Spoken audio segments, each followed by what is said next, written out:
Dan semoga di hari kiamat nanti kita menjadi bagian daripada orang-orang yang diakui oleh Rasulullah sebagai umatnya dan menjadi bagian daripada umat yang mendapatkan syafaat Rasulullah SAW. Amin Allahumma amin. Bapak Ibu, kawan-kawan semuanya perkenalkan, saya Waldi, bagian daripada tim Arham yang insya Allah pada kesempatan malam ini akan membersamai kajian kita bersama guru kita Ustadz Taufik Muhammad Yusuf LC. Bagi Bapak Ibu atau teman-teman yang belum mengenal beliau lebih jauh, beliau ini sosok yang luar biasa ya, yang mendedikasikan banyak waktunya untuk berdakwah. Beliau sama latar belakang pendidikannya dengan guru kami, Ustadz Dr. Mujidainah, yaitu sama-sama alumni Sudan, ya alumni UIA Khartoum Sudan. Pada kesempatan malam ini kita akan belajar bersama beliau dengan tema munajat di tanah haram. Nah, masya Allah ini dari judulnya aja, ini dari judulnya udah membuat kita pengen untuk menginjakan kaki di tanah haram gitu ya. Lalu kemudian kita mengadukan setiap keinginan kita, tapi lebih lanjutnya nanti akan kita pelajari bersama dengan guru kita. Tapi sebelumnya Bapak Ibu dan kawan-kawan semuanya mohon izin untuk yuk bantu kami yuk untuk kita menyebarluaskan informasi kajian ini dan juga informasi kajian-kajian yang insya Allah istiqomah kami lakukan untuk mewadahi Bapak Ibu, kawan-kawan semuanya, para kaum muslimin yang hendak untuk mempersiapkan dirinya agar dipandang pantas oleh Allah Subhanahu wa taala dari sisi keilmuan. Kami memfasilitasi insya Allah istiqomah setiap pekannya untuk kita sama-sama belajar mengikuti program Arham Talk yang dimana kita akan membahas ilmu-ilmu yang berkaitan dengan umroh, haji, sejarah, dan juga hal-hal yang berkaitan dengan tanah suci. Nah, tentunya kegiatan yang bagus seperti ini sangat disayangkan kalau informasinya tidak tersebar seluas-luasnya. Maka dari itu, Bapak, Ibu, kawan-kawan semuanya, yuk kita sama-sama kita bareng-bareng untuk mengglorifikasikan kegiatan ini supaya tersampaikan kepada sebanyak-banyaknya kaum muslimin. Dan saya doakan semoga yang istiqomah, yang senantiasa bantu untuk menyebarkan informasi kajian ini, Allah takdirkan untuk umroh dan haji secepat-cepatnya. Kalau bisa umroh tahun ini, haji tahun depan. Amin. Amin dulu dong semuanya. Amin. Amin, Allahumma amin. Allahumma amin. Baik, Bapak Ibu dan teman-teman semuanya, sebelumnya mari saya izin untuk menyapa pemateri kita pada malam hari ini, yaitu Ustadz Taufik Muhammad Yusuf. Ustadz Taufik, Assalamualaikum warahmatullahi wabarakatuh, Ustadz. Apakah sudah bergabung bersama Waalaikumsalam kita? warahmatullahi wabarakatuh. Waalaikumsalam. Alhamdulillah sudah bergabung. Ini, nah ini baru udah kelihatan. Kalau ini ganteng, Ustadz. Cahayanya sudah mulai berbeda kalau antum sudah on game. Bagaimana kabarnya, Ustadz?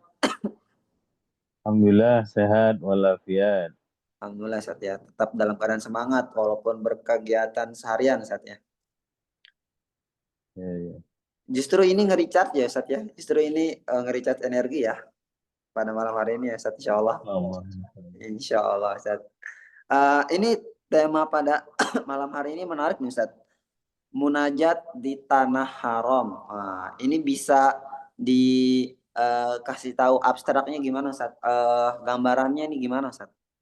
Pembahasan tentang materi Ya, kita nih yang berkaitan dengan munajat ya, di tanah haram ini, Ustadz.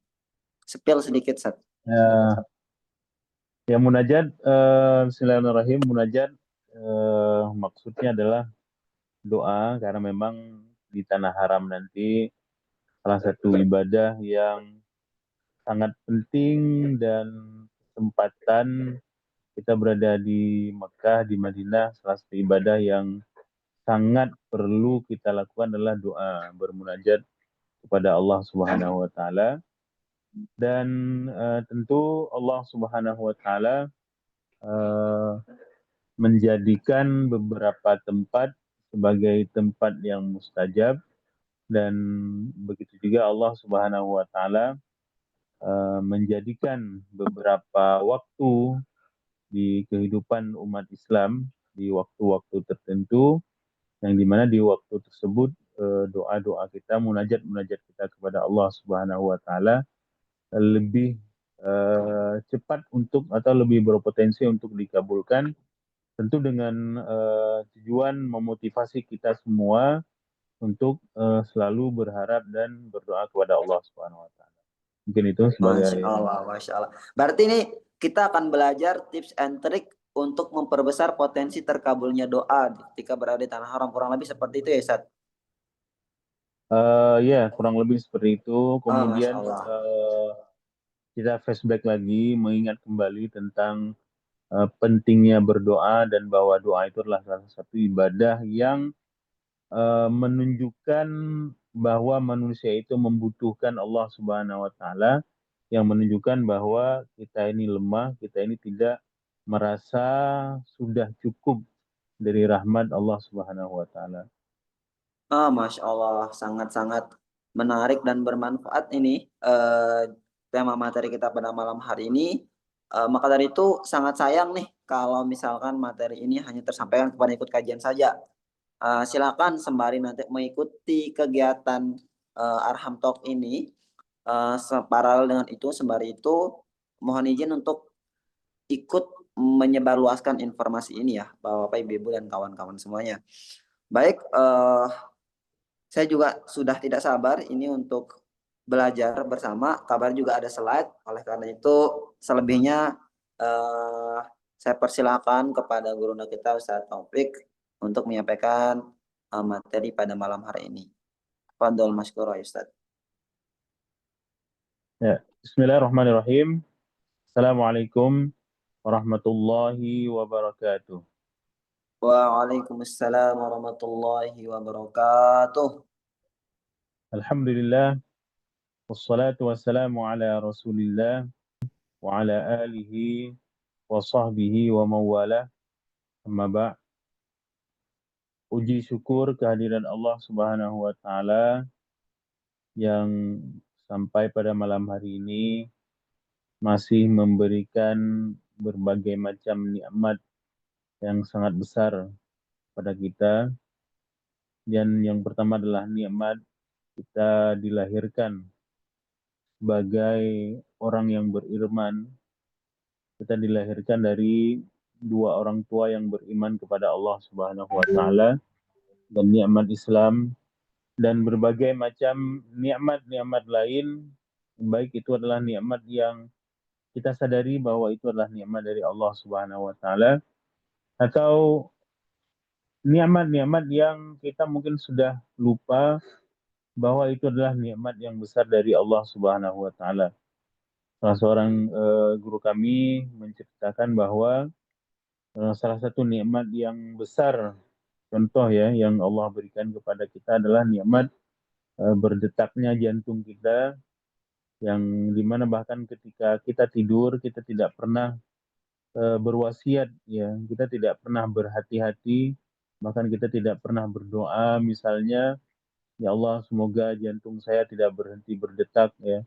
Kemudian kita tertidur, ternyata ketika kita tidur itu jantung kita itu masih berdetak, dan ketika kita bangun ya mungkin mayoritas umat manusia lupa untuk memuji Allah Subhanahu wa taala karena nikmat tersebut, karena nikmat masih berdetaknya jantung tersebut ya. Itu salah satu nikmat yang mungkin kita lupakan, nikmat nafas, nikmat mendengar, nikmat melihat ya. Makanya orang Arab itu mengatakan bahwa as-sihhatu tajun ala ru'usil ashiha la ya'rifuha illa al-marda, bahwa kesehatan itu adalah mahkota di atas kepala orang yang sakit, yang tidak diketahui kecuali oleh orang yang mohon maaf, uh, kesehatan itulah mahkota di atas kepala orang yang masih sehat, yang tidak diketahui kecuali oleh orang yang sakit ya.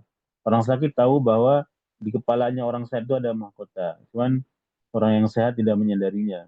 Kapan dia menyadarinya? Ketika nikmat tersebut sudah hilang. Para jamaah sekalian yang dirahmati Allah Subhanahu wa taala, judul dari materi kita di malam hari ini adalah munajat di tanah haram. Ya, setelah salat dan salam kepada Rasulullah, kepada keluarganya dan semua para sahabat. Maksud dari munajat ini sebenarnya adalah doa.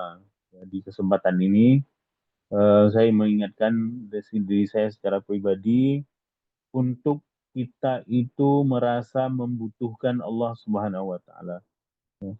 Karena memang yang paling ditakutkan dari seseorang itu adalah dia sudah merasa berilmu, dia sudah merasa diberikan banyak hal-hal yang atau nikmat-nikmat yang baik oleh Allah Subhanahu wa taala, dan kemudian dia merasa tidak membutuhkan Allah Subhanahu wa taala, ya. Makanya merasa membutuhkan Allah Subhanahu wa taala itu penting, dan kebutuhan kita kepada Allah Subhanahu wa taala tentu kita panjatkan melalui munajat kita, melalui doa kita pada Allah Subhanahu wa taala. Jangan sampai kita menjadi orang yang merasa tidak butuh kepada Allah Subhanahu wa taala, dan kemudian Allah menegur kita dengan ujian-ujiannya, dengan cobaan-cobaannya, yang dengan ujian-ujian tersebut baru kita kemudian sadar dan merasa membutuhkan Allah Subhanahu wa taala. Jadi ketika sehat, itu juga kita perlu merasa membutuhkan Allah Subhanahu wa taala. Bahkan ketika kita dalam taat, ketika kita dalam ketaatan kepada Allah Subhanahu wa taala, itu juga perlu kita takut, ya. Perlu kita merasa butuh Allah Subhanahu wa taala. Makanya para ulama salaf dulu kan mereka berdoa, Rabbana taqabbal minna shiyamana wa salatana. Ya Allah, terimalah ibadah kami, puasa kami, ya salat kami. Padahal ibadah mereka khusyuk, padahal salat mereka itu khusyuk luar biasa, padahal puasa mereka itu dilakukan semua adab-adab, syarat-syarat semua mereka lakukan, tapi di waktu yang sama mereka takut takut ibadah mereka tidak diterima, dan karenanya memohon kepada Allah Subhanahu wa taala agar ibadah tersebut diterima oleh Allah Subhanahu wa taala. Hadirin yang dirahmati Allah, berjamaah sekalian, munajat di tanah haram, ketika disebutkan tanah haram, biasanya yang langsung terlintas di benak kita bahwa tanah haram adalah Mekah dan Mekah, ya. Tanah haram adalah Mekah, dan memang maksud saya seperti itu. Akan tetapi di sini mungkin perlu saya sebutkan bahwa ada sebagian ulama yang mengatakan bahwa al-haram itu bukan hanya al-haram al-makki. Tanah haram itu bukan hanya di Mekah, tapi ada juga al-haram al-madani, tanah haram Madinah, ya. Dan Imam Syafi'i sendiri punya pendapat jadul, ya, pendapat qaul qadimnya yang mengatakan bahwa di haram Madinah itu, di tanah haram Madinah itu berlaku sebagian hukum-hukum yang dimana di Mekah, di tanah haram Mekah kita juga dilarang untuk melakukan perbuatan itu. Tapi itu qaul qadimnya Imam Syafi'i, pendapat Imam Syafi'i yang kemudian direvisi. Ya, jadi maksud saya adalah tanah haram yang saya maksudkan ini adalah tanah haram Mekah, tapi juga bisa mencakup tanah haram Madinah. Mungkin seperti itu. Bisa dilanjutkan ke slide yang setelahnya. Baik, para jamaah sekalian yang dirahmati Allah Subhanahu wa taala, ketika kita berbicara tentang munajat kepada Allah Subhanahu wa taala, ketika kita berbicara tentang berdoa kepada Allah Subhanahu wa taala, tentu kita berbicara tentang tidak bisa kita lepaskan dari satu ayat dalam Al-Qur'anul Karim di mana Allah Subhanahu wa taala berfirman, "Wa idza sa'alaka 'ibadi 'anni fa inni qaribun ujibu da'watad da'i." Ya. Eh, Apabila hambaku bertanya kepadaku tentangku, ya, fa inni qarib, ya, Tolong di-share ya, di-share di slide-nya dilanjutkan. Wa idza sa'alaka 'ibadi 'anni fa inni qarib. Ketika hamba-hambaku bertanya tentangku, fa inni qarib. Sungguhnya firman Allah, aku dekat. Sungguhnya aku dekat. Ya. Ujibu da'watad da'i. Ya, aku akan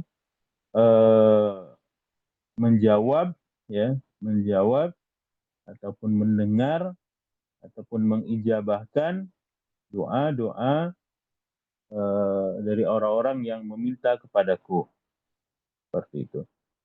Dan berdoa kepada Allah Subhanahu wa taala sebenarnya tidak mesti di tempat-tempat tertentu, ya. Allah Subhanahu wa taala Maha mendengar, Allah Subhanahu wa taala Maha melihat, dan Allah Subhanahu wa taala menerima doa hamba-hambanya dimanapun dia berada. Akan tetapi sebagai motivasi kepada kita semua, ya, Allah kemudian memberikan apa namanya kesempatan kepada kita untuk berdoa di tempat-tempat tertentu, di mana doa-doa di tempat tersebut itu lebih mustajab, lebih besar kemungkinannya untuk dikabulkan oleh Allah Subhanahu wa taala, ya. Atau di beberapa waktu yang di beberapa waktu tersebut doa kita itu lebih besar potensinya untuk dikabulkan oleh Allah Subhanahu wa taala. Misalnya setelah sholat, berdoa setelah sholat, doa antara azan dan iqamah, doa ketika kita berbuka puasa, ketika sore hari, ketika zikir pagi dan sebagainya. Ada waktu-waktu tertentu di mana doa kita itu dikabulkan mustajab insya Allah oleh Allah Subhanahu wa taala. Dan tentu waktu-waktu tersebut kalau kita gabungkan dengan kita berdoa di waktu tersebut, kemudian di tempat-tempat yang mustajab, di tanah yang mulia, potensi untuk dikabulkannya itu lebih besar. Ini panitia bisa di-share, kayaknya belum nampak di HP Ana, masih di slide yang pertama, bisa dilanjutkan ke slide yang kedua. Ya. Wa idza sa'alaka 'ibadi 'anni fa inni qaribun ujibu da'watad da'i idza da'an falyastajibu li wal yu'minu bi la'allahum yarshudun. Ya. Kemudian slide selanjutnya boleh dilanjutkan.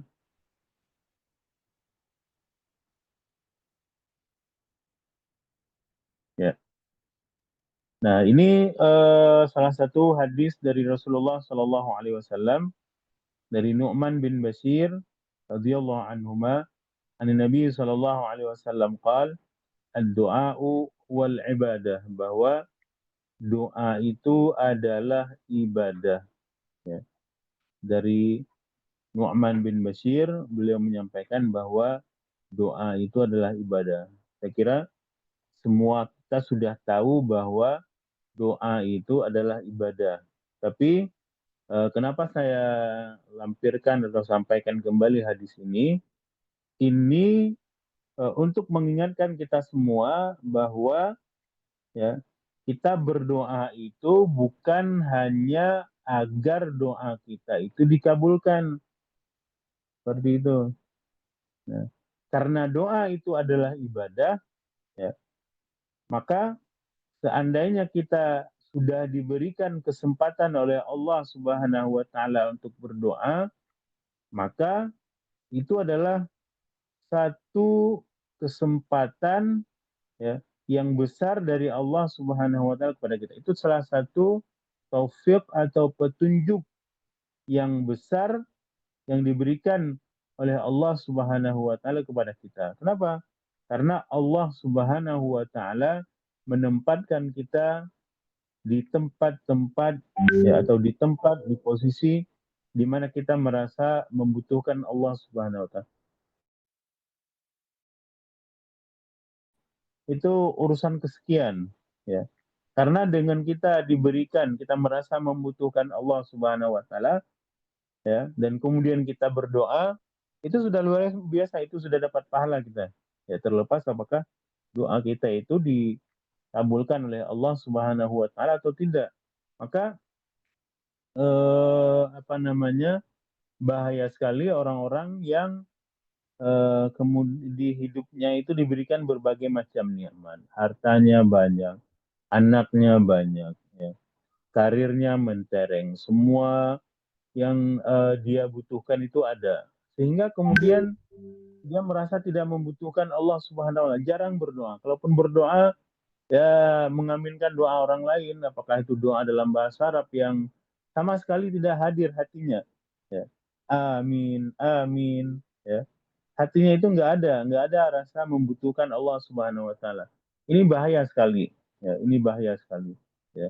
Dan tadi saya sampaikan bahwa eh, kalau kita berdoa dan kita diberi kesempatan berdoa itu sudah luar biasa. Itu sudah satu hidayah, itu salah satu nikmat yang besar dari Allah Subhanahu wa taala karena Allah sudah menempatkan kita dalam posisi beribadah kepada Allah Subhanahu wa taala dengan berdoa. Terlepas apakah doa tersebut dikabulkan atau tidak. Karena memang dalam hadis disebutkan bahwa kalau seseorang berdoa itu, ya, Allah Subhanahu kalau memang syaratnya cukup, ya nanti akan kita lihat syarat-syarat berdoa, adab-adab berdoa, kemudian penghalang-penghalang doa. Ya, insya Allah kalau tidak dikabulkan sekarang, ya mungkin akan dikabulkan beberapa waktu kemudian atau beberapa tahun lagi, ya.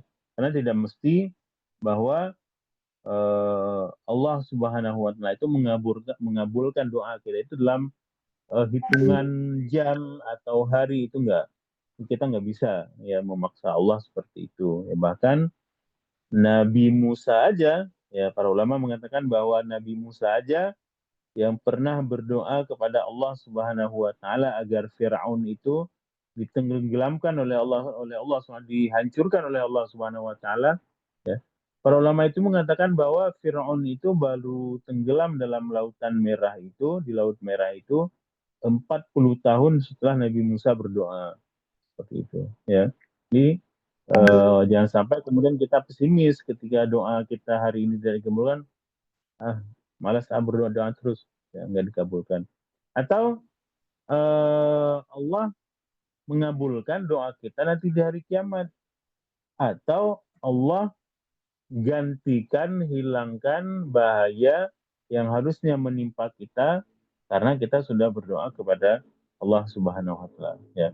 Jadi itu poin penting dari doa itu adalah ibadah, ya. Bahwa ketika doa itu adalah ibadah, terlepas apakah doa itu dikabulkan atau tidak, maka yang penting adalah doa itu sudah menjadi sebuah ibadah kita. Boleh dilanjutkannya?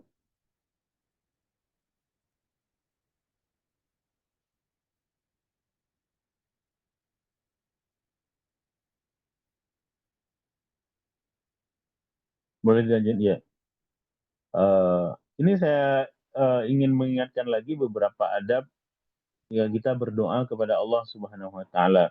Karena kita itu harus ketika berdoa itu kita harus merasa bahwa yang kita Allah yang menciptakan kita, yang menciptakan seluruh, ya, seluruh alam semesta ini, ya. Makanya para ulama menyunahkan, menganjurkan bahwa yang dimana adab-adab tersebut akan mempermudah, ya, untuk dikabulkan doa itu berdoa dalam keadaan suci, ya. Berdoa dalam keadaan suci. Ustaz, boleh nggak kita berdoa dalam keadaan nggak suci? Misalnya udah, mohon maaf, udah BAB, selesai BAB belum wudhu. Ya boleh-boleh saja, ya. Karena cuman kalau kita berdoa dalam keadaan suci itu lebih baik dari segi adab dan seperti yang saya sampaikan tadi, lebih berpotensi untuk dikabulkan. Dan kemudian adalah dengan selanjutnya adalah dengan menengadahkan dua telapak tangan, ya. Karena dengan menengadahkan dua telapak tangan itu juga menunjukkan bahwa kita itu membutuhkan, sangat membutuhkan, ya. Atau mungkin dengan mengiba, atau bila perlu dalam keadaan menangis, ya, di luar sholat, ya, di luar sholat, ya. Atau dengan penuh harap, ya, merintih dan sebagainya, ya. Pokoknya semua hal ya yang perlu kita lakukan ya untuk menunjukkan bahwa kita lemah itu tunjukkan di hadapan Allah Subhanahu wa taala. Makanya dalam doa, dalam sholat istikharah ya, mohon maaf, dalam doa minta hujan ya, dalam doa minta hujan istisqa, sholat istisqa itu dianjurkan ya ketika datang ke sebuah lapangan berdoa minta hujan itu, dianjurkan itu dengan tadarru, dengan khusyuk, dengan rendah diri, dengan pakaian yang bukan pakaian yang mewah, bukan pakaian hari raya. Kenapa? Untuk menunjukkan ya bahwa kita ini lemah, kita ini membutuhkan Allah Subhanahu wa taala. Ya, kemudian di antara adab-adab berdoa itu adalah dengan memuji Allah. Kita awali dengan alhamdulillah dulu dan kemudian kita bersalawat dulu kepada Allah Subhanahu wa taala. Itu adalah cara berdoa sesuai dengan tuntunan Rasulullah Shallallahu Alaihi Wasallam. Ya, jangan sampai ya orang apa namanya minta ngutang ya, nggak ada mukaddimah ya. Nah, minta minta minjam duit misalnya, nggak ada mukadimah, pinjamin duit dong, seperti itu ya. Biasanya orang apa namanya ada kesan yang tidak bagus ya seperti itu. Tapi kalau nggak ada mukadimah, sampaikan dengan baik dan sebagainya, ya mungkin potensi diberikan pinjaman itu lebih lebih besar. Ini kita memohon kepada Allah Subhanahu wa taala, tentu lebih tidak layak lagi kita memintanya dengan apa namanya langsung ya, maksud dengan langsung tanpa basa-basi seperti itu. Kemudian yang ketiga di antara adab berdoa adalah bersungguh-sungguh meminta dengan khusyuk dan hadirnya hati. Ya, itu yang masih relevan, masih ada kaitannya beririsan dengan apa yang saya sampaikan tadi. Ya. Saya pernah apa namanya melihat mendengar ya ada seorang ulama di Aceh. Beliau seorang ulama besar, paham kitab-kitab yang tebal ya. Karena memang pernah dekat dengan beliau itu, saya lihat beliau itu ketika berdoa itu doa pakai bahasa Aceh ya, pakai bahasa Aceh. Ya, jadi eh, kenapa ya mungkin apa namanya dengan bahasa Aceh itu beliau itu merasa lebih khusyuk ya, merasa lebih mengena seperti itu. Ya, jadi memang seperti yang saya tulis di sini bahwa dianjurkan di yang keempat ini ya, dianjurkan berdoa-doa dengan doa yang ma'thur, doa-doa yang diriwayatkan oleh Rasulullah Shallallahu Alaihi Wasallam, itu bagus, doa-doa dari Al-Quran. Tapi tidak kurang bagusnya kalau kita berdoa dengan doa yang misalnya bahasa Indonesia atau bahasa Sunda ya, atau bahasa Jawa, tapi itu lebih mengena ya ketimbang kita doanya pakai bahasa Arab ya, tapi kita nggak paham ya, kita nggak merasa butuh, nggak tahu apa yang kita minta kepada Allah Subhanahu Wa Taala ya, seperti itu.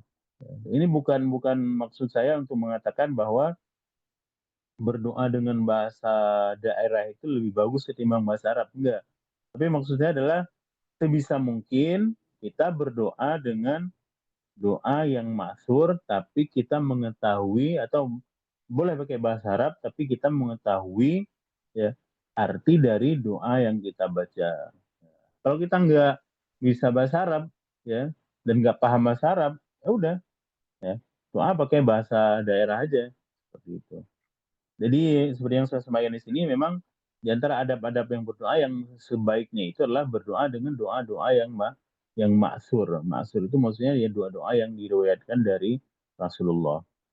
Nah, berdoa dengan doa yang tidak maksur boleh nggak? Boleh saja. Ya, makanya berdoa dengan doa yang para tabiin itu bagus. Berdoa dengan doa-doa yang disampaikan oleh para salafus saleh itu bagus. Apalagi berdoa dengan doa-doa yang diucapkan oleh para sahabat. Walaupun itu bukan doanya Nabi, doa yang memang dikreasikan sendiri oleh para sahabat. Ya, itu lebih bagus. Ya. Kalau dari Al-Quran lebih bagus. Ya, kalau dari hadis lebih bagus. Dan termasuk di sini saya sampaikan bahwa ketika berdoa itu juga di adab-adab berdoa itu kita bertawasul dengan nama Allah. Bagaimana bertawasul dengan nama Allah? Maksudnya dengan kita memuji Allah dulu, ya Rahman, ya Rahim, ya, dengan namamu yang maha perkasa, ya, ya Rahman, ya Rahim, ya Mujibas Sa'ilin, ya, dengan nama Allah yang ya Manan dan sebagainya, ya Razak, Urzukni misalnya, wahai pemberi rezeki, wahai maha pemberi rezeki, berikanlah rezeki padaku, ya. Disunatkan kita untuk bertawasul dengan nama-nama Allah. Seperti karena memang itu dianjurkan oleh Allah Subhanahu wa taala sendiri dalam ayat Al-Qur'an agar kita itu berdoa dengan Asmaul Husna. Seperti itu. Boleh dilanjutkan ke slide yang setelahnya. Ya. Ini beberapa penghalang terkabulnya doa ya. Beberapa penghalang terkabulnya doa. Kadang-kadang sebagian orang itu berdoa, kenapa doa saya tidak dikabulkan? Ya. Ya. Ada beberapa penghalang terkabulnya doa. Yang pertama adalah mengkonsumsi makanan dan minuman yang haram. Ya. Mengkonsumsi makanan dan minuman yang haram. Ya. Subhanallah, na'udzubillah ya. Di zaman kita sekarang ini, ya, makanan yang haram, minuman yang haram itu saya kira sangat banyak ya. Maksudnya ini bukan hanya makanan dari babi, makanan yang halal enggak, bukan seperti itu. Maksudnya adalah lebih kepada yang lebih berbahaya adalah harta-harta yang kita hasilkan melalui jalan yang tidak benar dengan menipu, dengan korupsi, dengan bisnis yang tidak jujur dan sebagainya, ya, atau dengan riba, ya, itu juga sangat berbahaya, bisa menjadi penyebab tidak terkabulnya doa kita. Maka dalam hadis disebutkan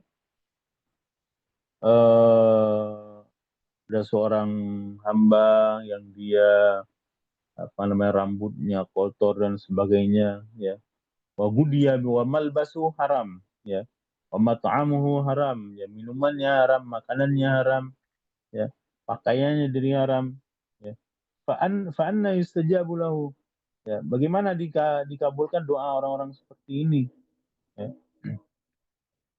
Kemudian di antara penghalang doa yang kedua adalah terburu-buru dalam meminta dikabulkan doa, ya. Terburu-buru dalam meminta dikabulkan doa, padahal jangan-jangan Allah Subhanahu wa taala belum mengabulkan doa seseorang itu karena Allah memang ingin agar melihat kita itu merintih, ya, meminta kepada Allah Subhanahu wa taala. Toh Nabi Muhammad Shallallahu alaihi wasallam saja yang menjadi kekasihnya, ya, itu diberikan ujian yang bertubi-tubi dari oleh Allah Subhanahu wa taala. Ya.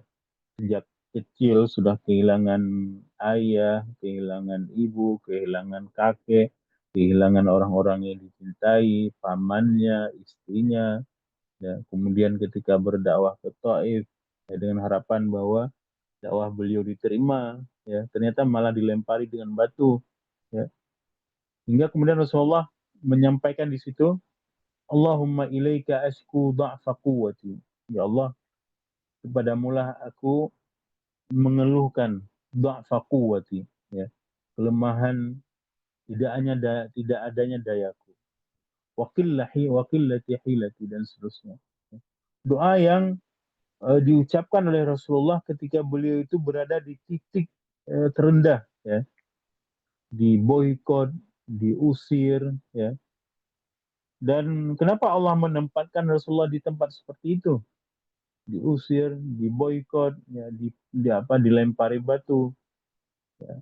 Itu justru Allah ingin agar Rasulnya itu memohon kepada Allah Subhanahu wa Ta'ala. Jadi jangan terburu-buru dalam meminta dikabulkan doa itu. Ya. Kemudian kita putus asa. Ya. Jangan-jangan Allah Subhanahu wa Ta'ala tidak mengabulkan doa itu karena memang ingin agar kita itu terus berdoa, terus memohon kepada Allah Subhanahu wa Ta'ala. Kemudian di antara doa penghalang terkabulnya doa itulah meninggalkan amar ma'ruf nahi munkar. Ini apa kaitannya? Ada kaitannya, ya. Kadang-kadang kita nggak sadar, kita udah perasaan kita nggak maksiat, kita nggak berjudi, kita sholatnya rajin, ya, kita nggak makan yang haram. Ini kenapa doa kita yang nggak dikabulkan? Ternyata kita nggak melakukan amar ma'ruf nahi mungkar kemaksiatan, bahkan mungkin anak kita, ya, istri kita, atau orang-orang dekat kita di kemaksiatan-kemaksiatan yang sudah masyhur, ya, ada di depan kita, dan dengan alasan kita tidak mau mencampuri urusan orang lain, kemudian kita membiarkannya. Kita tidak mau beramar ma'ruf nahi mungkar. Dalam sebuah hadis itu disampaikan oleh Rasulullah bahwa la ta'murunna bil ma'ruf wa la tanhauna 'anil munkar aw la yushikanna Allahu aw la yushikanna an yab'atsallahu 'alaikum iqaban minhu fatad'unahu fala yustajabu lakum. Ya. Demi zat yang jiwaku berada di tangannya, bahwa sesungguhnya kalian itu akan melakukan amar ma'ruf nahi mungkar, atau Allah akan menurunkan siksa dari sisinya, ya, kemudian summa tad'unahu fala yustajabu lakum, ya, kemudian kita berdoa kepada Allah, fala yustajabu lakum, doa kita itu tidak dijabahkan oleh Allah SWT. Kenapa? Ya karena penyebabnya kita tidak melakukan amar ma'ruf nahi mungkar. Kemudian di antara penghalang-penghalang terkabulnya doa itu adalah mendatangi dukun. Ya. Disebutkan dalam hadis itu bahwa orang yang mendatangi dukun itu, ya, sholatnya itu 40 hari tidak diterima. Ya. Sholat itu kan isinya doa, atau bahkan secara bahasa sholat itu maksudnya adalah doa. Ya. Kalau sholat aja nggak diterima, apalagi doa. Ya. Jadi kalau sholat aja nggak diterima, apalagi doa. Mendatangi dukun itu salah satu hal yang menyebabkan menghalangi terkabulnya doa seseorang. Apalagi saat yang menghalangi doa, ya mungkin kita misalnya berdoa dengan doa-doa yang mustahil dikabulkan oleh Allah Subhanahu wa taala, pengen jadi nabi misalnya. Ya. Ya Allah jadikan aku nabi, misalnya nabi setelah Nabi Muhammad, ya itu eh, ya tidak akan dikabulkan oleh Allah Subhanahu wa taala. Bisa dilanjutkan ke slide setelahnya. Ya.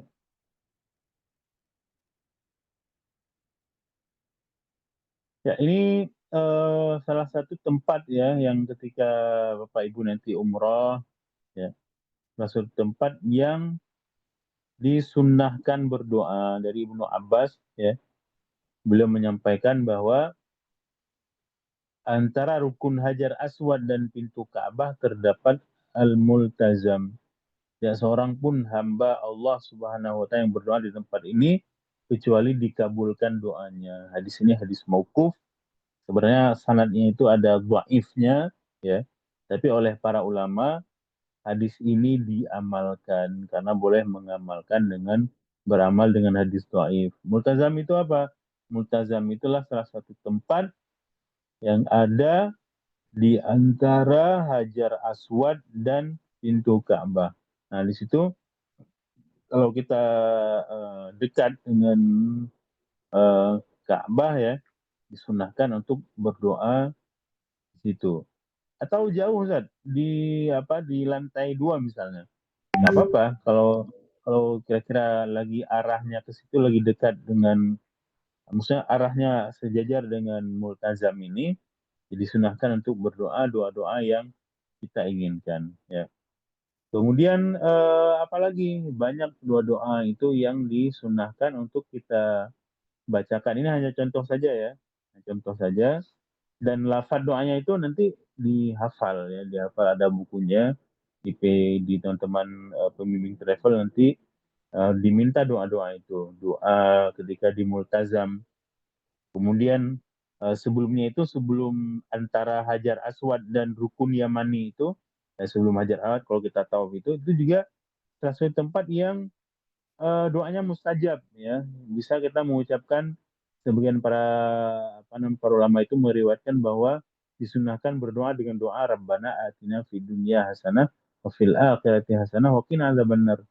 Doa itu kan doa udah biasa banget. Enggak, doa itu justru doa itu yang mencakup semuanya. Doa yang istilahnya itu doa yang sangat bagus, ya, doa dari Al-Quran, doa yang mencakup semua umum, ya, doa yang memang diucapkan paling banyak diucapkan oleh Rasulullah SAW. Jadi jangan sampai kita kok doa-doa itu terus ya, kita pengen doa-doa yang khas gitu. Enggak, doa justru doa Rabbana atina fid dunya hasanah wa fil akhirati hasanah wa qina adzabannar, doa yang sangat bagus itu. Ya, doa para nabi ya, seperti itu. Kemudian di mana lagi? Di Hijr Ismail setelah melakukan apa namanya 2 rakaat sunnah tawaf ya. Kemudian tempat-tempat yang mustajab itu ketika kita itu di Bukit Safa dan Marwah atau ketika sa'inya ya dan seterusnya ya.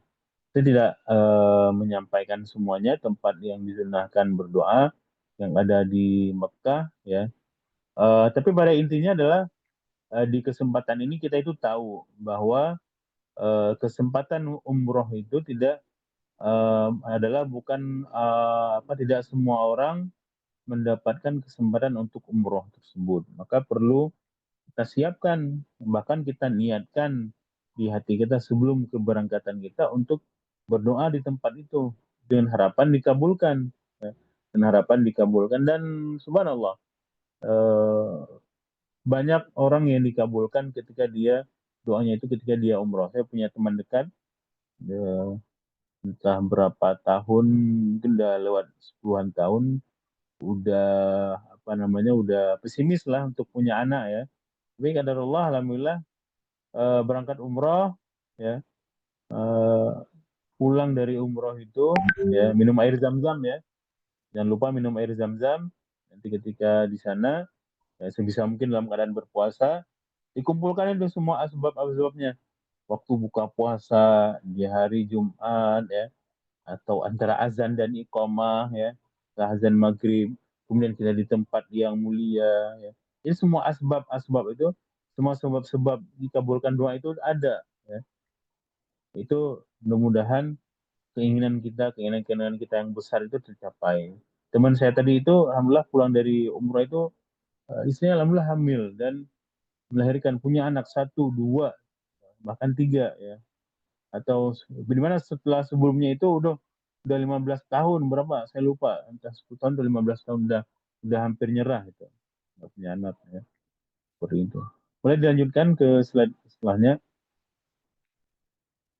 ya. Ini kemudian di antara tempat juga yang bagus ya, bahkan doanya mustajab itu adalah di Raudhah. Raudhah itu ada di Madinah ya. Ini saya sebutkan Raudhah untuk apa namanya sebagai contoh ya, salah satu tempat yang mustajab doanya. Bukan hanya doa, sebenarnya di Raudhah itu dia disunatkan untuk sholat sunat ya. Rasulullah bersabda, antara rumahku dan mimbarku ada taman. Allah ada taman dari taman-taman surga ya, antara mimbar Rasulullah SAW dan rumah Rasulullah. Biasanya kalau umroh orang-orang pada berdesakan nih, pada dorong-dorongan biasanya kalau lagi jamaahnya banyak untuk sholat untuk masuk ke Raudhah ya. Ini penuh banget ini di Raudhah ini ya, karena memang ada asarnya ya, ada hadisnya tentang keutamaan untuk beribadah, sholat dan berdoa di tempat Raudhah ini, di taman-taman surga ini. Mungkin itu para hadirin semua yang dirahmati Allah Subhanahu wa taala, sedikit materi yang bisa Anda sampaikan. Tujuannya adalah untuk menghadirkan kembali keagungan tempat-tempat yang ada di Mekah, yang ada di Masjidil Haram, yang ada di Masjid Nabawi. Ya.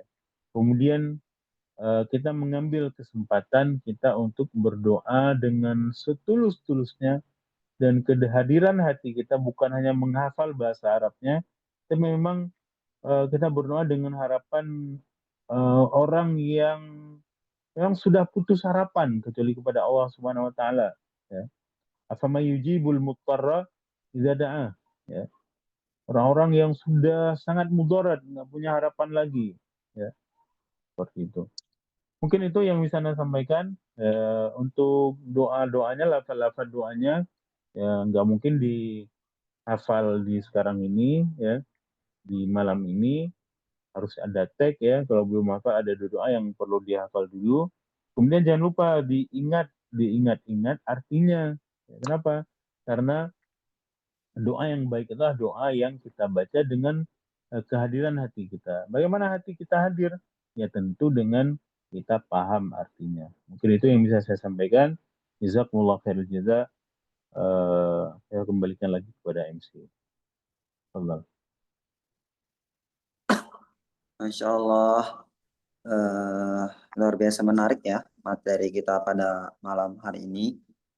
Bapak-bapak dan ibu-ibu semuanya, eh, materi tentang doa ya, berkaitan dengan tempat-tempat yang mustajab untuk berdoa, waktu-waktu yang mustajab untuk berdoa, sampai hal-hal yang menghalangi terkabulnya doa. Itu beberapa hal yang perlu untuk kita perhatikan ya, sebagaimana yang tadi disampaikan oleh guru kita. Baiklah, untuk selanjutnya kami persilahkan jika ada yang ingin bertanya, kita buka 1 sampai 2 pertanyaan terlebih dahulu. Pertanyaan yang berkaitan dengan materi yang sudah tadi kita pelajari bersama. Silakan bagi yang ingin bertanya bisa menggunakan fitur raise hand ya. Atau bisa langsung on mic aja, nggak apa-apa karena ini kan tidak terlalu ramai. Silakan.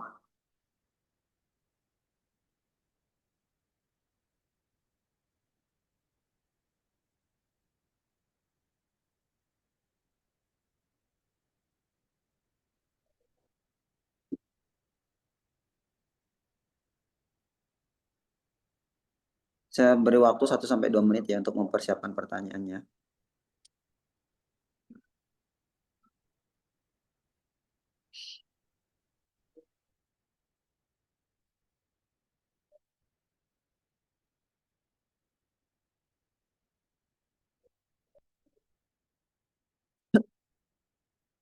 Baik, sepertinya belum ada yang bertanya atau ada yang bingung mau nanya apa gitu.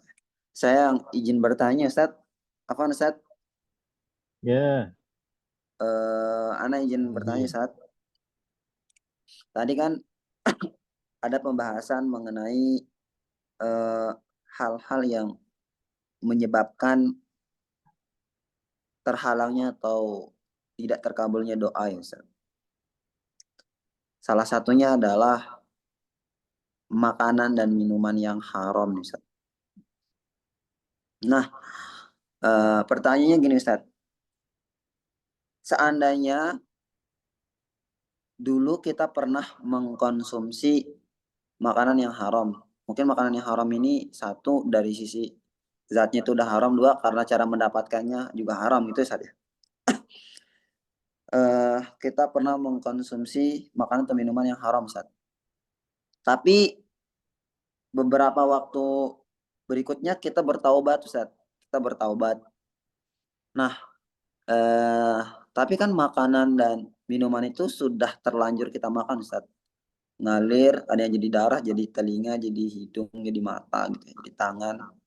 Nah, itu apakah tetap eh, menjadi potensi doa kita terhalang untuk terkabulkan eh, atau bagaimana Ustaz?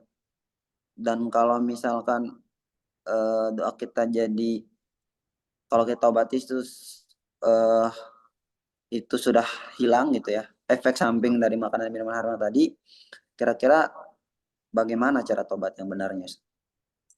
Demikian Ustaz, pertanyaan dari Ana. Ya, pertanyaan yang luar biasa ya dari Aldi, Waldi. Sampai sejauh mana efek dari makanan yang haram itu ya, makanan yang haram itu Yes. mempengaruhi terhalangnya doa.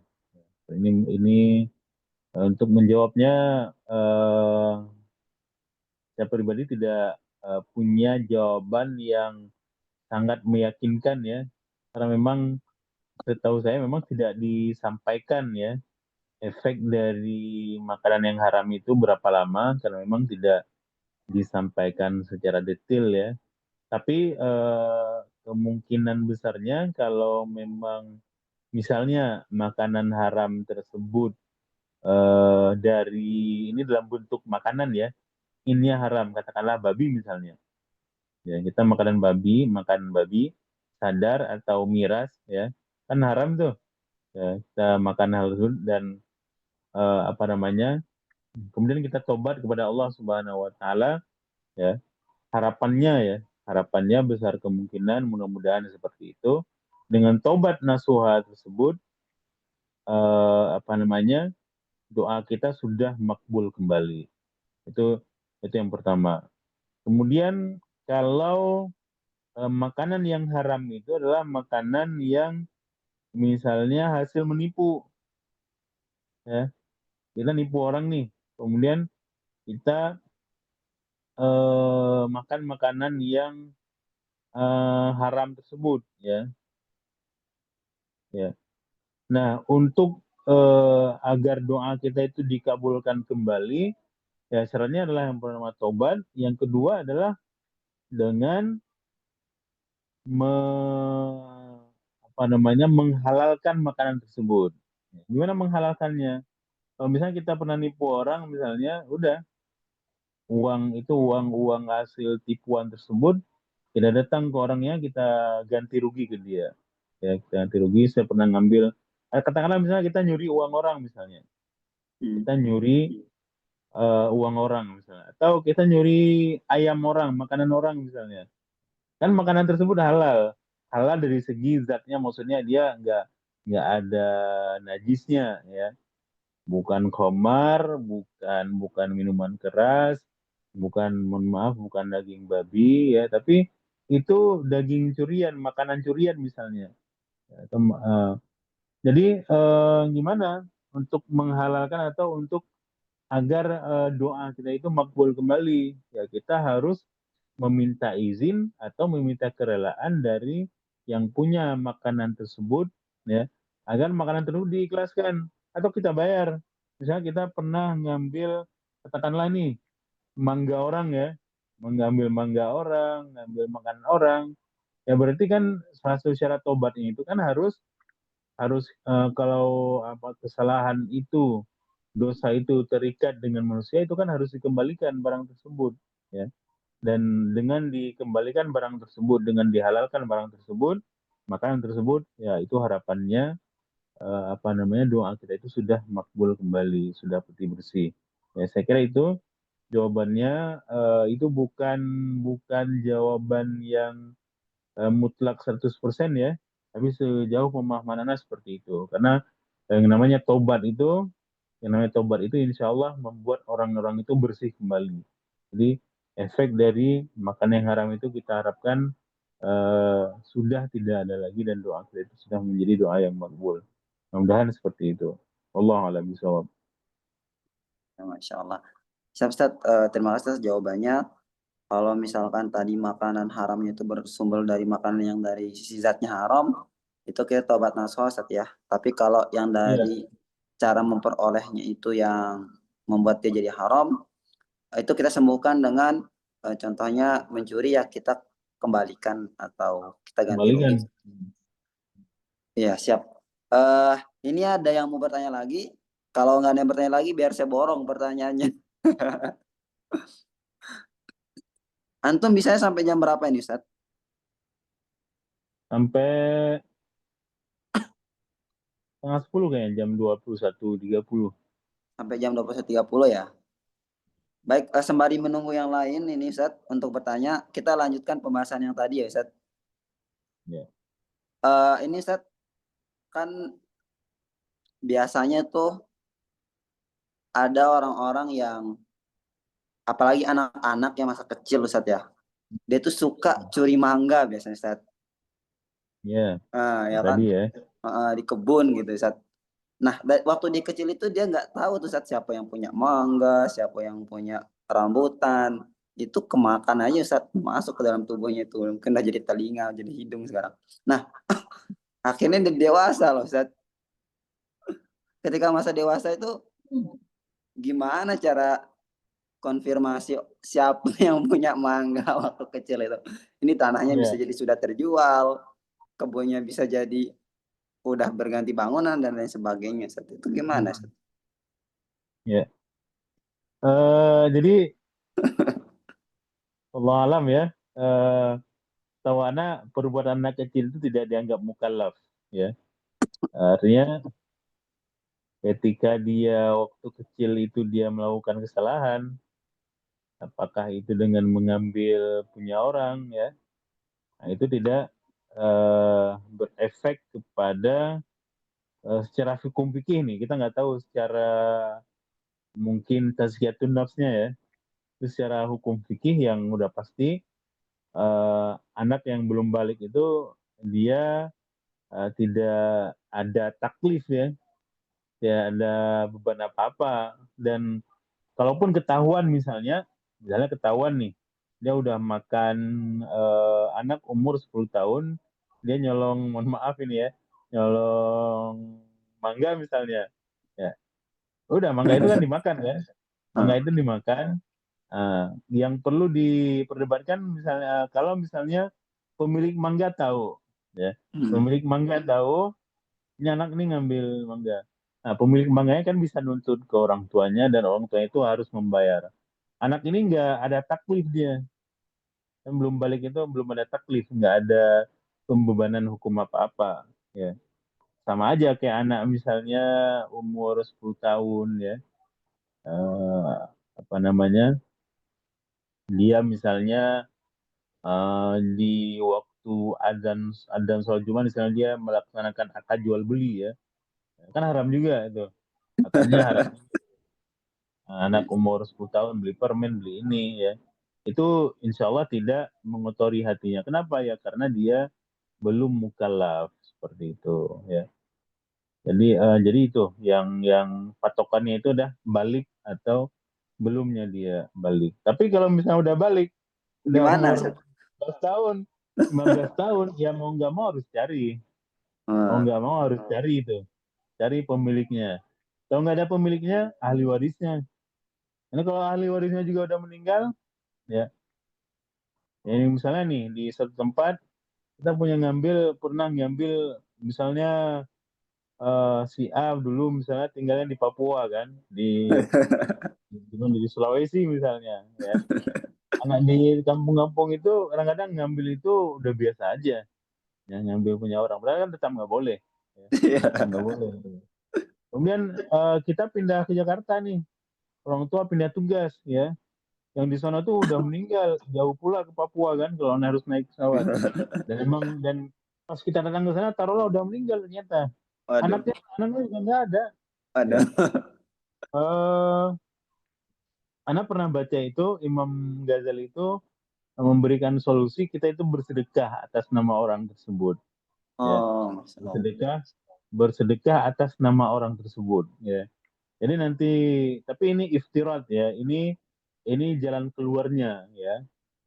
Ada hadisnya enggak ya, seingat Allah alam ya, kayaknya bisa jadi enggak ada hadisnya, ini ijtihad para ulama ya. Hmm. Jadi kita bersedekah atas nama orang tersebut, kemudian nanti di hari kiamat ketika dia, katakanlah dia muslim ya, dulu Iya. kamu nyolong mangga saya, amalan saya kurang cukup ini, mana bayar nih, ya. Bayarin. Kamu nanti dikasih tahu ke dia, kamu mau mangga atau mau pahala sedekah, ini gede banget nih pahala sedekah, ya pasti dia ngambil apa namanya, lebih memilih pahala sedekah. Ada ulama yang ngasih solusi seperti itu ya. Allah alam Ada bisawab. solusi seperti. Berarti kalau misalkan memang orangnya sudah tidak bisa kita jangkau, Set, itu kita berdoa kepada Allah semoga nanti amalnya cukup sehingga dia nggak tagih kita gitu. Itu juga solusi bukan, Ya. Set? Atau maksudnya pas dia tagih itu, ya, Ya, bukan amalnya cukup gitu. Walau ya. kan bisa jadi itu harus dipertanggungjawabkan, walaupun dia misalnya dia orang taat banget misalnya, ya. Mm, Eh, Dia orang taat banget, untuk amalnya banyak, udah cukup di surga ya. iya, Bukan berarti orang yang amalnya udah banyak nggak nagih lagi, nggak kayak gitu iya. juga gitu. Ya, Tapi kan tapi kalau ini kan kita, hmm, kalau amalnya udah banyak Ustaz insya Allah nggak ditagih kan. Oh iya amalnya saya udah banyak ya udahlah saya maafin ya kamu siapa gitu. siapa siapa tahu, Siapa tahu ya. Ya, siapa tahu, Allah alam. Allah alam ya, masya Ya, Allah, masya Allah Allah. Allah kan maha adil kan. Iya, Allah maha adil. Apa namanya, sekecil apapun hak orang yang kita ambil, ya nanti di hari kiamat akan didatangkan orangnya seperti untuk mengambil haknya seperti itu. Hmm. Ya, jadi itu solusinya ya. Itu apa namanya? Bukan dari hadis, harusnya ngomong-ngomong tentang akhirat itu kan harus ada hadisnya. Tapi para ulama memberikan jalan keluar ya. Jalan keluar seperti itu. Itu istiadat para ulama, bisa jadi benar, bisa jadi salah. Allah alam bishawab. Siap, Ustaz. Ini nggak ada yang nanya lagi nih. Masih ada waktu 5 menit.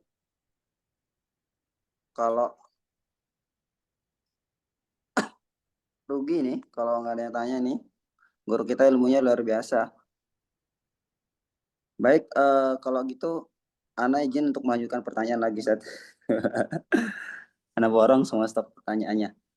Ini masih berkaitan dengan materi yang tadi, Ana karena catat beberapa poinnya, Ustaz. Tadi kan, eh, ketika kita sudah memiliki banyak hal dalam hidup, Ustaz, itu kan kita tetap perlu merasa butuh kepada Allah. Sehingga kita tuh tetap berdoa seperti itu, Ustaz ya. Eh, Doa itu adalah tanda butuhnya kita pada Allah walaupun kita sudah memiliki segalanya. Tapi Ustaz, di satu sisi ini agak meluas sedikit. Di dalam hidup kita itu kita ada konsep percaya diri, Ustaz. Nah, ketika kita percaya diri itu, bagaimana caranya kita mengukur kita ini sedang percaya diri atau justru sedang sombong, Ustaz?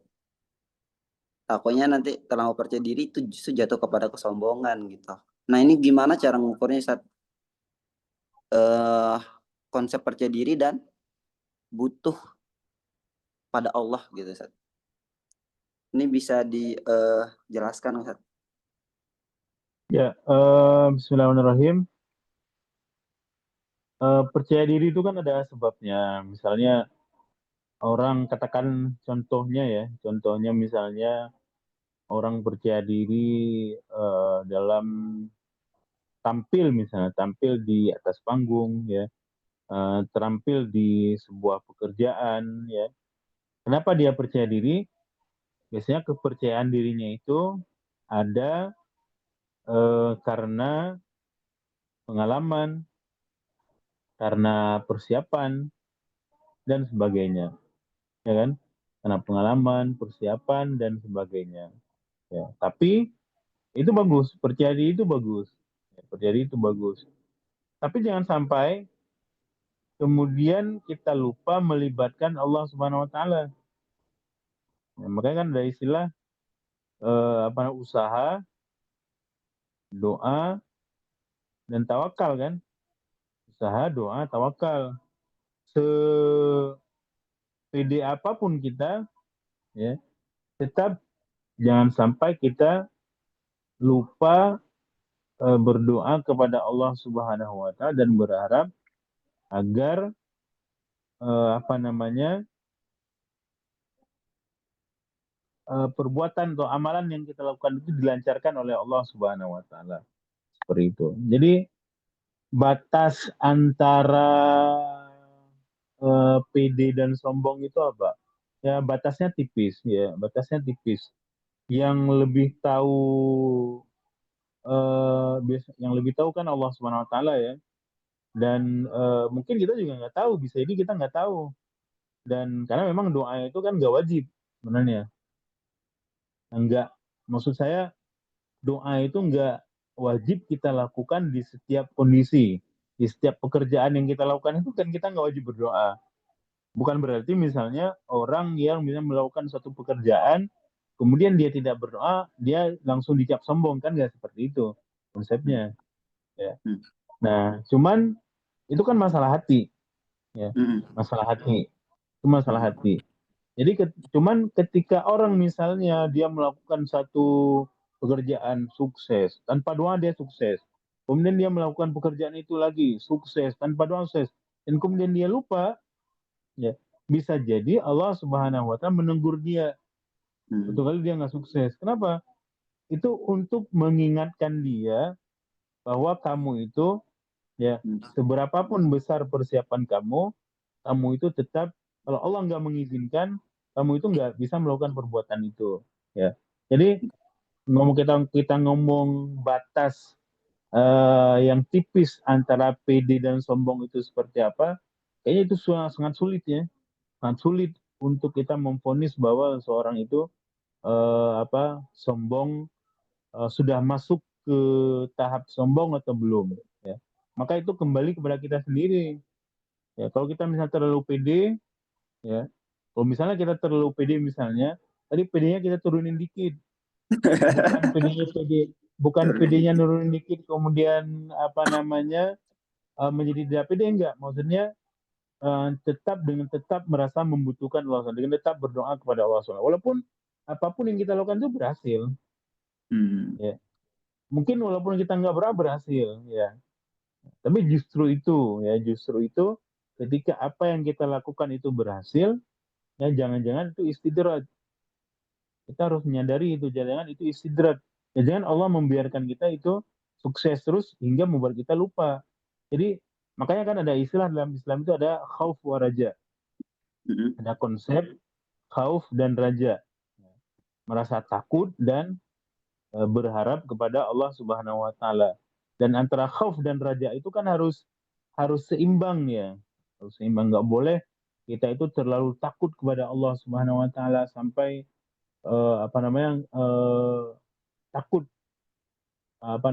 dosa kita itu nggak diampuni oleh Allah Subhanahu wa taala, atau terlalu berharap Allah kan Maha Pengampun, maafin aja dosanya dan seperti itu. Memang sebaiknya itu seimbang ya antara khauf dan raja. Ya. PD juga gitu. PD itu penting, tapi juga harus dibarengi dengan perasaan membutuhkan Allah Subhanahu. Batasnya gimana? Aduh, saya nggak tahu batasnya itu. Yang kayak itu masalah hati ya, masalah hati.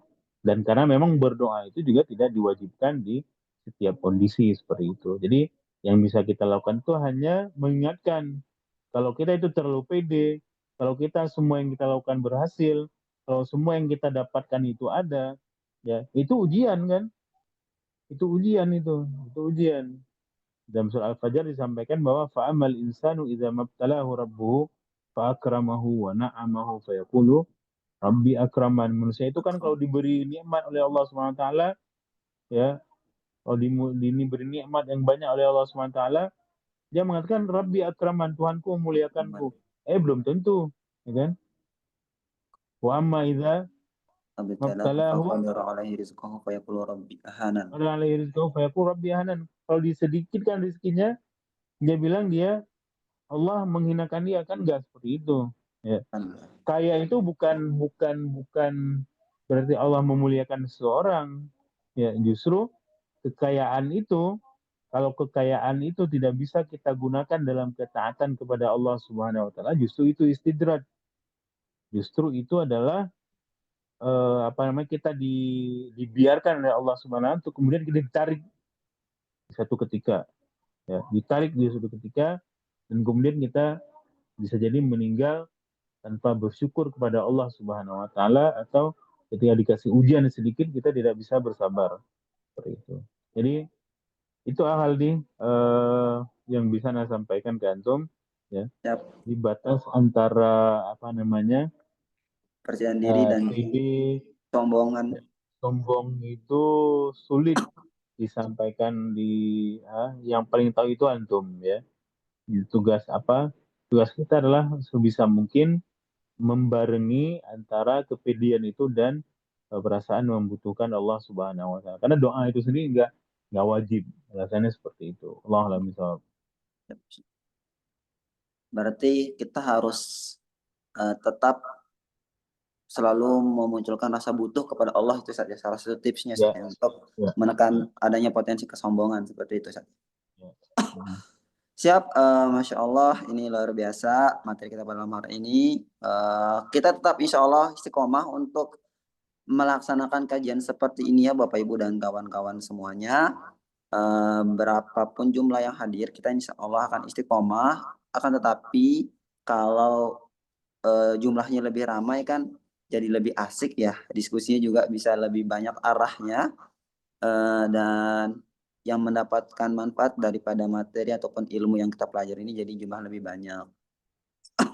Dan kita juga yang nyebar info kajian itu insya Allah dapat bagian pahalanya ya, sebagaimana yang disabdakan oleh Rasulullah, man dalla ala khairin falahu mislu ajri fa'ilihi. Barang siapa yang menunjukkan, menginformasikan ataupun mengajak kepada suatu kebaikan, maka ia mendapatkan pahala kebaikan semisal orang yang mengerjakan kebaikan tersebut.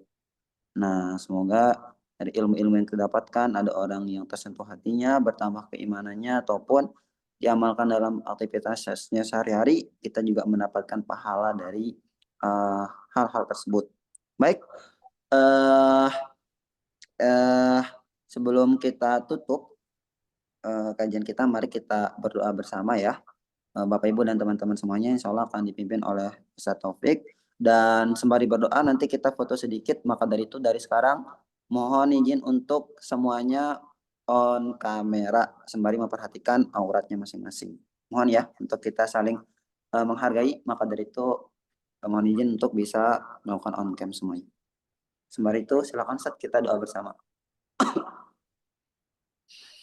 أعوذ بالله من الشيطان الرجيم بسم الله الرحمن الرحيم الحمد لله رب العالمين حمدا يوافي نعمه ويكافئ مزيدا يا ربنا لك الحمد كما ينبغي لجلال وجهك الكريم وعظيم سلطانك اللهم صل وسلم وبارك على سيدنا محمد وعلى آله وصحبه أجمعين اللهم أحسن عاقبتنا في الأمور كلها وأجرنا من خزي الدنيا وعذاب الآخرة اللهم إنا نسألك رضاك والجنة ونعوذ بك من سخطك والنار اللهم إنك عفو كريم حليم تحب العفو فاعف عنا يا كريم اللهم اجعل خير أيامنا يوم نلقاك وأنت راض عنا واختم بالصالحات أعمالنا وتوفنا مسلمين والحقنا بالصالحين اللهم ربنا ظلمنا أنفسنا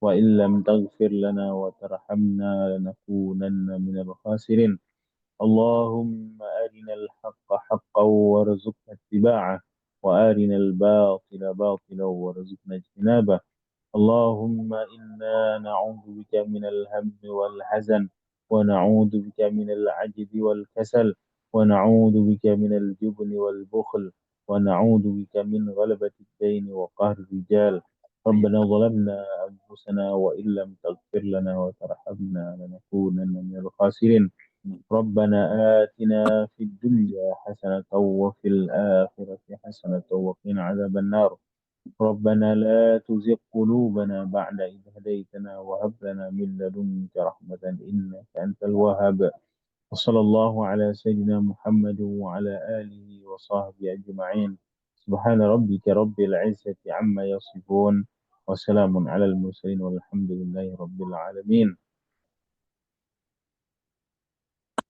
Alhamdulillah, Bapak Ibu dan teman-teman semuanya, dengan beraktivitas tadi berakhir pula rangkaian kegiatan pada malam hari ini. Sebelum kita akhiri, mari satu kegiatan lagi yang biasanya ini bukan sunnah tapi wajib bagi orang-orang Indonesia ya, yaitu kita foto bersama. Karena itu pada admin silakan tim operator untuk diabadikan. Oh, ada El Rumi. Ayo, silakan gaya terbaiknya boleh. Peace.